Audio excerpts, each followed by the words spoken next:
La situation entre le Bénin et le Niger demeure une intrigue. Il y a environ une semaine, je crois, les autorités nigériennes nous ont saisis par écrit pour solliciter la tenue d'une réunion du comité interétatique de suivi du pipeline pétrolier. Elles ont proposé que la réunion se tienne au Niger. Et le Bénin a donné son accord et j'ai personnellement instruit le ministre en charge des mines de s'y rendre. Il s'y est donc rendu le lundi dernier et les trois parties, c'est-à-dire le Bénin, le Niger et la société chinoise WAPCO, se sont retrouvés à Niamey pour évoquer les voies de mise en œuvre normale du contrat de transit du pétrole nigérien par le Bénin. Saisissant l'occasion de la mission de mon ministre à Niamey, j'ai rédigé une lettre à l'attention du président nigérien et ai mandaté le ministre Adambi de la lui remettre en main propre. En ce qui concerne la réunion du comité interétatique, le Bénin, par la voix de son ministre, a réitéré la disponibilité de l'administration béninoise, notamment la douane, à coopérer avec la douane nigérienne en vue du chargement normal et régulier du pétrole nigérien au terminal de Sémé, pour autant que les formalités douanières de transit soient possibles. Je rappelle que les formalités douanières de transit ne sont possibles que si le passage des biens par les frontières est permis. Autrement dit, si les frontières ne sont pas ouvertes pour le passage formel du pétrole, les formalités douanières permettant son transit par le territoire du Bénin ne sont techniquement pas possibles. A minima, pour que ce transit soit possible, il faut que les autorités nigériennes annoncent officiellement que la fermeture de leurs frontières terrestres fait exception au pétrole. Une telle clarification serait susceptible de permettre un traitement juridique différencié du pétrole venant du Niger. À défaut de ce minimum, toute formalité douanière de transit du pétrole reste légalement impossible entre le Bénin et le Niger. Telles sont donc les clarifications que le gouvernement béninois a chargé le ministre Adambi d'apporter à nos partenaires à Niamey.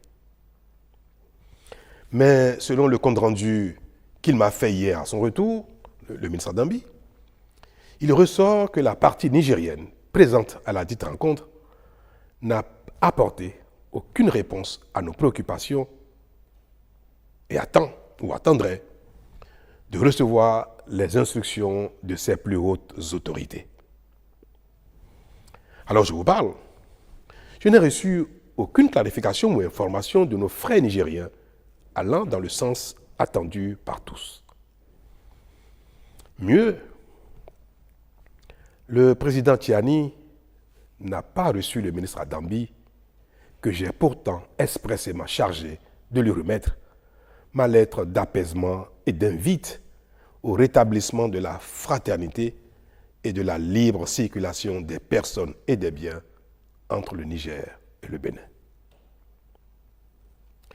Je peux vous rassurer que le Bénin n'a fait l'économie d'aucun effort, d'aucune humilité pour permettre le rétablissement de la concorde entre le Niger et le Bénin.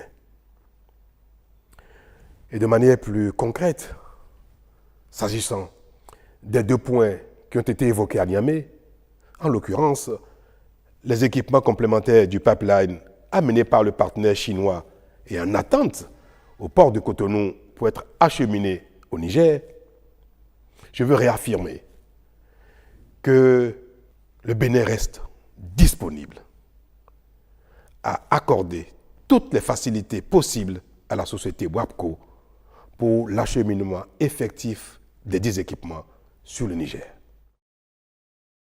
Quant au chargement du pétrole au terminal de Sémé, je suis particulièrement peiné d'observer les déconvenues que subit le partenaire chinois du fait de l'impossibilité d'opérer le chargement du pétrole en raison du défaut des formalités douanières. Je fais le tour du monde pour prier les uns les autres de venir investir en Afrique, au Bénin. Parce que pour nous, c'est la principale voie de nous développer. Et me voilà, témoin de ce qui fait la réticence des investisseurs et qui pénalise l'attractivité de notre continent. Mais je garde l'espoir que l'apaisement des relations entre le Niger et le Bénin ne saurait tarder davantage parce qu'il n'y a aucune raison qui justifie la méfiance et l'attitude de nos frères du Niger. Le temps de la protestation et des sanctions en raison du coup d'État qui a eu lieu au Niger est passé. Ce temps est passé pour tout le monde. Et il n'y a plus rien qui justifierait aujourd'hui que les autorités béninoises ne soient pas dans la bienveillance à l'égard des autorités nigériennes actuelles.